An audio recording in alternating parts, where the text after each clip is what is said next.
The penthouse buzzed with chaos. Police sirens wailed outside, their red and blue lights casting eerie reflections on the building's pristine glass facade.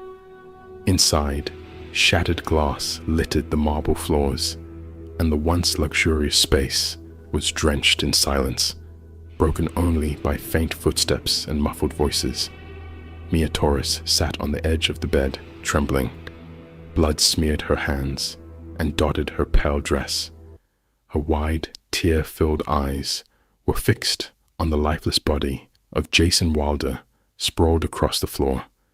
In her hands, she clutched a crumpled note, her fingers trembling as she held it close like a shield. Jason Wilder, the world-renowned pop icon, lay in a crimson pool. His charm, the magnetic aura that once lit up arenas, was now extinguished. The stark contrast between his glamorous life and this violent end filled the room with a suffocating heaviness. Detectives stepped cautiously into the room. Their eyes darted between the chaos, the shattered glass, the blood-soaked carpet, and the trembling woman on the bed. The younger detective, Alvarez, hesitated as his gaze fell on Mia. She looked fragile, lost, yet her proximity to the scene made her an undeniable suspect.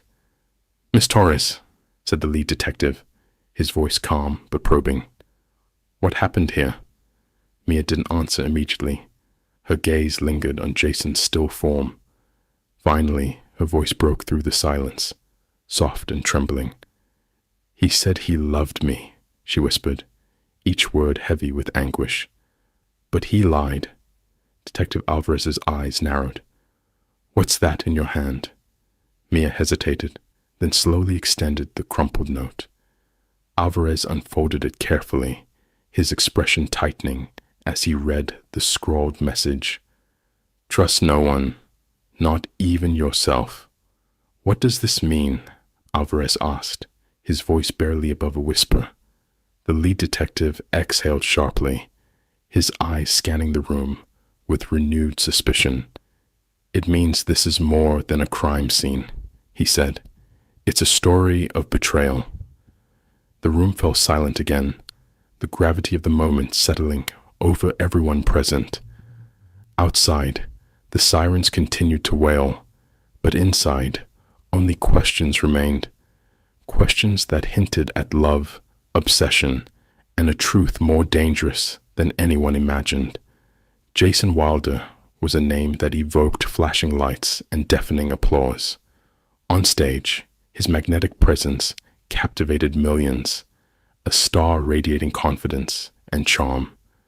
Offstage, however, Jason lived a fractured existence, one carefully hidden behind designer suits and rehearsed smiles. In the silence of his penthouse, the applause faded, leaving only echoes of loneliness. Each betrayal, by lovers who lied, by managers who saw him as a paycheck, carved deeper cracks into the armor he presented to the world. Fame had become a prison, isolating him from trust, from love, from anything real. He often replayed those betrayals in his mind. There was Amanda, who promised forever but left with his best friend. Then Marcus, the manager who siphoned millions under the guise of loyalty. These ghosts haunted him, feeding his guarded nature. Jason learned to keep people at a distance, but even as he built walls, he craved the connection he told himself he no longer needed. Far from the glitter of his world, Mia Torres was stacking shelves in a small-town department store. At 23, she felt her life was shrinking, defined by fluorescent lights and the monotony of daily tasks. Family rejection loomed large in her mind. Parents who dismissed her dreams, a brother who barely spoke to her. Each failed relationship chipped away at her sense of worth, leaving her adrift in an ocean of loneliness. Jason Wilder's music became her anchor. His lyrics, laced with vulnerability and pain, felt like they were written for her. She memorized every word, found solace in every melody. To Mia, Jason was more than a singer. He was a lifeline. When she entered an online contest to meet him, she barely allowed herself to hope.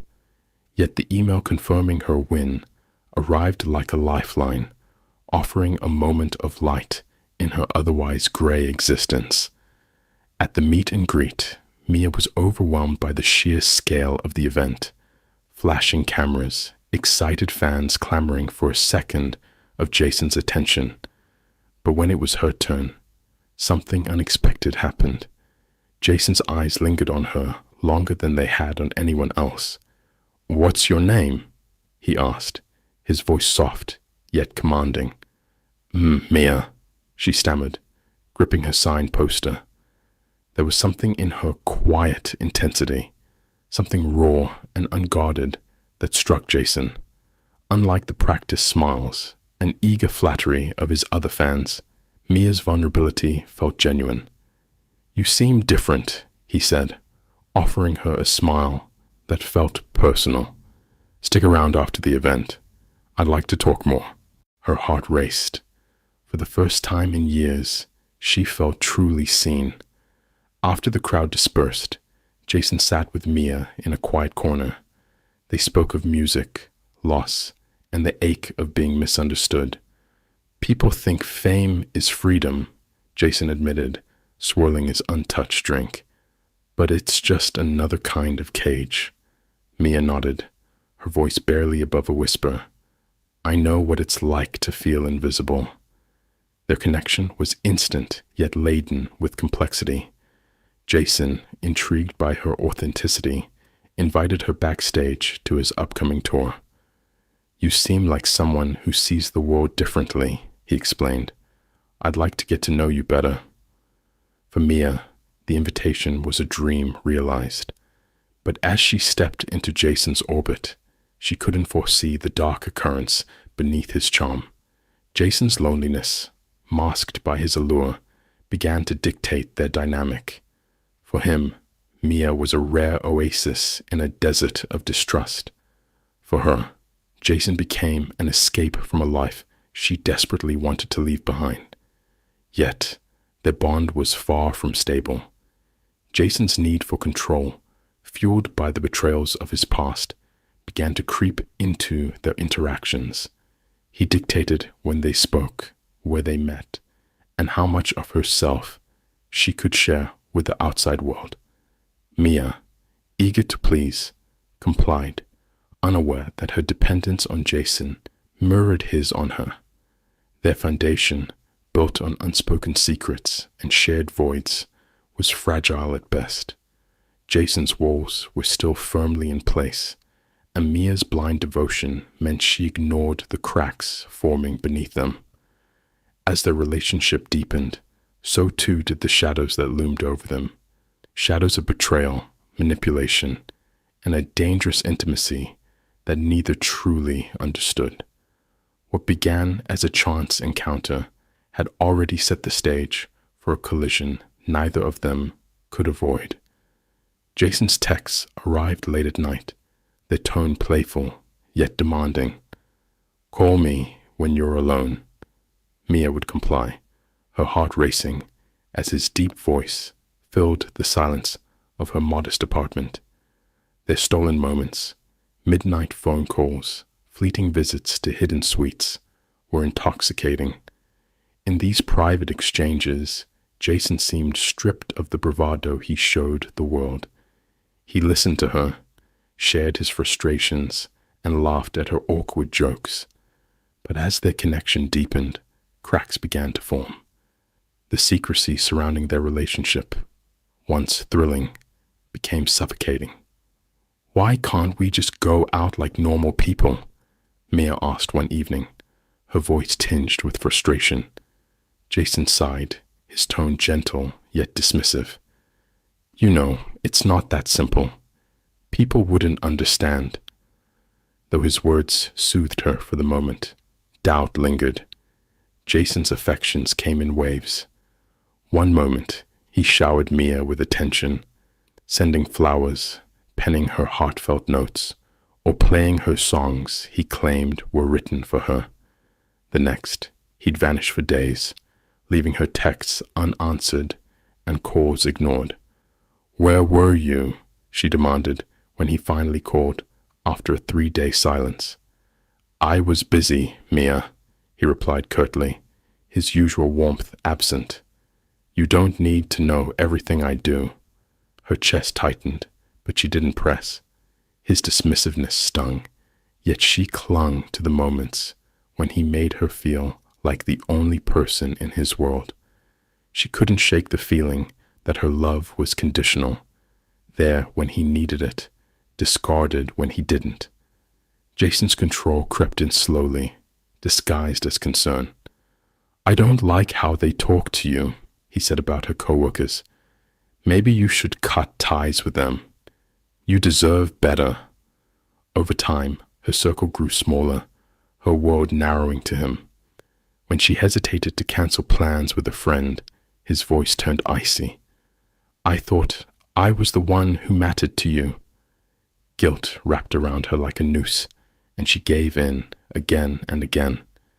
Derek Langston had built Jason's career from the ground up, and he wasn't about to let it crumble over a girl. When he discovered Jason's secret relationship with Mia, he confronted him in the dressing room. "You're risking everything for her," Derek snapped. "This is going to blow up in your face." Jason's jaw tightened. "Stay out of it, Derek. It's my life." Unconvinced, Derek sought Mia out, cornering her after one of Jason's shows. "You think you're special?" he sneered. "You're just another distraction. Take this," he said, thrusting an envelope of cash into her hand. "Walk away before you ruin him." Mia stared at the envelope, humiliation and anger warring within her. "I'm not here for his money," she shot back, but Derek's words left a bitter taste that lingered. One evening, while searching for her phone in Jason's apartment, Mia stumbled upon a file tucked in his desk drawer. Inside were court documents, a lawsuit from a former fan accusing Jason of emotional manipulation. Her hands shook as she read the allegations, her mind reeling. Later she found his journal, its entries filled with cryptic musings. They all leave, eventually. When she confronted him, Jason deflected. "That lawsuit was a lie," he insisted. "People will say anything to bring me down. You believe me, don't you?" Her nod was hesitant, but the seeds of doubt were firmly planted. Jason's paranoia began to consume him. "Are you talking to Derek behind my back?" he accused one night, his voice sharp with suspicion. Mia flinched. "Why would I do that?" "Because everyone does," he spat. "Everyone has an angle." His mistrust grew with each passing day. He limited her access to his life, claiming it was for her protection. To Mia, it felt like the walls were closing in. One evening, as Mia waited for Jason in his hotel suite, she overheard raised voices from the adjoining room. "You're lying to everyone," Derek's voice boomed. "This contract, this whole act, it's all a facade." Jason's retort was cold. "And you're any better. You've been exploiting me from the start." Mia pressed her ear to the door, her stomach twisting. The Jason she admired seemed to unravel with every word she heard. Later that night, Jason sat with Mia, his gaze distant. "Everyone who loves me eventually wants something," he said softly, as if speaking to himself. His words hung in the air, heavy with bitterness. Mia reached for his hand, but he pulled away, leaving her more uncertain than ever. Mia's world felt like quicksand. Jason's paranoia and Derek's manipulations left her questioning everything. "Why do you stay?" Astrid, her closest friend, asked one evening. "Because I love him," Mia whispered, her voice breaking. But even as she said the words, She wondered if love was enough to save them, or herself. Their connection, once a beacon of hope, had become a labyrinth of secrets, leaving Mia to navigate a dangerous path without knowing who to trust. The phone buzzed late in the evening. Mia stared at Jason's name on the screen, her heart pounding. She hesitated before answering. His voice, smooth yet strained, filled the silence. "Come to the penthouse," he said. "We need to fix this. I can't lose you." Mia's chest tightened. She wanted to believe him, to hope that this was the beginning of healing. "Are you sure?" she asked, her voice barely audible. "Positive," he replied. "Just you and me." The vulnerability in his tone convinced her, but as she hung up, unease settled in her stomach. The table was set with meticulous care. Candles flickered softly, and the aroma of freshly cooked pasta filled the room. Jason poured them both a glass of wine, offering her a smile that didn't quite reach his eyes. Mia forced herself to relax, but the tension was palpable. She tried to break the silence. "This is nice," she said. Jason stared at her for a long moment before setting down his glass. "Why did you do it?" he asked abruptly. Her brow furrowed. "Do what?" "Work with Derek to ruin me," he snapped, his tone sharp. Mia recoiled, her voice trembling. "I don't know what you're talking about. Jason, I would never—" "Liar!" He slammed his hand on the table, making the wine glasses shudder. "I know what you're after. Derek's been feeding you lies, hasn't he? Trying to take me down." Tears welled in her eyes. "That's not true. I've done nothing but love you." Jason leaned back, his gaze piercing. "I planted evidence against him, Mia. Financial fraud, embezzlement, all of it. You think I didn't see this coming?" Her breath caught. "What? Jason, why?" "Because no one is who they seem," he spat. Jason's words grew sharper, his accusations more erratic. "You're just like the rest," he muttered, pacing the room. "Jason, please," Mia pleaded, her voice shaking. "You're scaring me." "You should be scared," he snapped. "Everyone has an agenda. Everyone wants something." Her attempts to calm him only fueled his anger. His once charming demeanor disintegrated into raw paranoia, the man she loved now unrecognizable. Without warning, Jason stormed into the kitchen and returned with a knife. "Tell me the truth," he demanded, his hand trembling as he pointed the blade at her. Mia's heart raced. "Jason, put it down," she begged, tears streaming down her face. "You don't have to do this." He stepped closer, his voice a low growl. "Prove you're not working with him. Tell me why I should trust you." Her hands raised in surrender. "I love you. Isn't that enough?" For a moment, his expression softened, but the storm in his eyes remained. The room seemed to shrink as their voices overlapped, hers pleading, his accusing. The struggle was sudden and chaotic, their movements a blur of desperation. In the chaos, Jason lost his balance. The knife fell from his hand as he collapsed onto the floor. Mia froze, staring in horror at the growing stain of blood spreading across his chest. "Jason!" she whispered, her voice cracking. She dropped to her knees, her trembling hands hovering over him. "No, no, no, no." His breathing slowed, his eyes fixed on her with a mix of pain and something she couldn't place. Then, silence. Mia sat motionless, her mind unable to process what had just occurred. The sound of footsteps shattered the silence. Derek appeared in the doorway, his expression morphing from confusion to shock as he took in the scene. "Mia," he said, his voice low and measured. She turned to him, her face pale, her hands stained red. I didn't mean to," she stammered, tears choking her words. Derek didn't respond immediately. He pulled out his phone, dialing the police. "We need officers at Jason Wilder's penthouse," he said, his tone cold. His gaze settled on Mia, filled with both suspicion and grim understanding. The police arrived quickly, their presence overwhelming the confined space. An officer placed Mia in handcuffs as she sobbed. "It was an accident," she cried, her voice desperate. "I didn't mean for this to happen." The lead detective surveyed the scene, his expression hardening. "Jason Wilder is dead," he said grimly. "We'll determine what happened." Mia's protests were drowned out by the chaos. Jason's fame cast a long shadow, and to the world, she was already guilty. As she was led away, her cries for understanding echoed unanswered, leaving the truth shrouded in doubt. The courtroom buzzed with reporters, their cameras clicking incessantly, as Mia Torres took her seat at the defense table.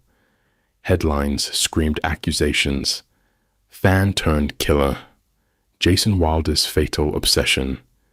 Every detail of her life was dissected.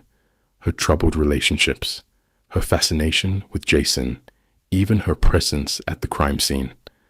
Opinions split like jagged glass. To some, she was a dangerous manipulator who lured a vulnerable star to his demise. To others, she was a victim, caught in the tangled web of fame's darker side. When Derek Langston took the stand, his words were deliberate, his tone measured. "Mia manipulated him," he stated, his eyes scanning the jury. "Jason was fragile, and she exploited that." But Derek's testimony wasn't without cracks. Under cross-examination, he admitted to Jason's growing paranoia and erratic behavior. "He wasn't in a good place," Derek said reluctantly. "The pressure, the loneliness, it took a toll." The jury's expressions shifted. The line between victim and aggressor blurred, leaving everyone questioning who truly held the upper hand in the toxic relationship. When the verdict was read, gasps rippled through the packed courtroom. Mia was found guilty of involuntary manslaughter and sentenced to 5 years in prison. Social media exploded. Fans of Jason decried the decision as too lenient, branding Mia a cold-blooded killer. Others pointed to Jason's mental health struggles, arguing that Mia had been unfairly vilified. Outside the courthouse, a woman sobbed, clutching a candle beneath a sign that read, "Justice for Jason." Across the street, another held up a placard, "Free Mia. Fame killed him." Tributes to Jason poured in from around the world. Fans posted tearful videos. His songs climbed the charts again, and memorials were held in cities across the globe. Yet whispers of his darker side began to surface. Stories of volatile relationships, manipulation, and addiction. He was human, a close friend admitted in an interview. He wasn't perfect, but he was brilliant and broken. Jason's legacy, once untouchable, became a mosaic of triumph and tragedy, celebrated yet shadowed by unanswered questions.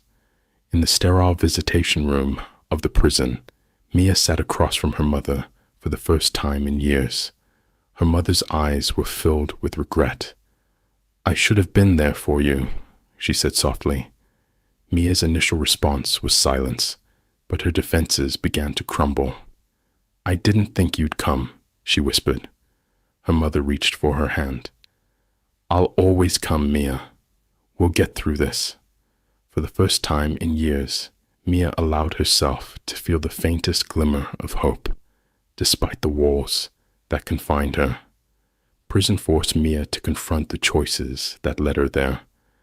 In the quiet of her cell, she replayed every moment with Jason, his laughter, his anger, the way he made her feel alive, yet utterly powerless. Guilt weighed heavily, but so did the realization that she had lost herself long before the night he died. I let him control me, she admitted to a counselor, but I stayed because I thought I could save him. Her time behind bars became a painful yet necessary reckoning, a journey toward understanding herself and the toxic love that had consumed them both. Jason's death became more than a headline. It sparked debates about the pressures of fame, the boundaries between fans and idols, and the human cost of obsession. His music, though immortalized, now carried the weight of his struggles, a haunting reminder of what had been lost. Mia's story, too, became a cautionary tale. Talk shows dissected the case. Documentaries explored the blurred lines of guilt and innocence, and society wrestled with the unsettling truth. In the shadow of stardom, everyone paid a price. For Mia, the world she once dreamed of was gone, replaced by one shaped by tragedy, regret, and the faint hope of redemption. Fame had always promised Jason Wilder freedom, a life of glamour, endless possibilities, and admiration from millions. Yet, behind the carefully crafted facade lay a stark reality: isolation. The adoration of strangers was fleeting, offering no solace in his quietest moments.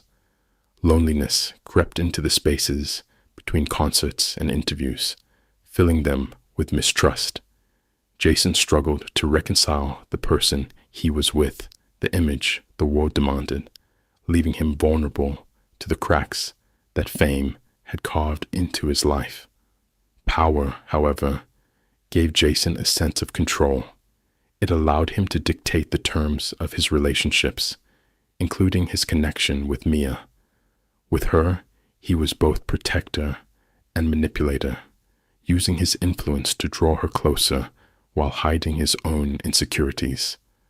"I just want to keep you safe," he would say, though his actions often spoke of ownership rather than care.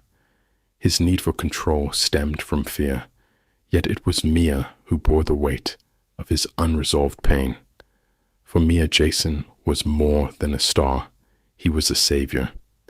His music had filled the emotional void left by rejection and heartache, but her devotion became a trap. What began as admiration turned into dependence, leaving her vulnerable to his demands. Love blurred into obsession, and the boundaries between what she wanted and what he needed dissolved. Their relationship, built on fractured foundations, became a dangerous dance of devotion and control.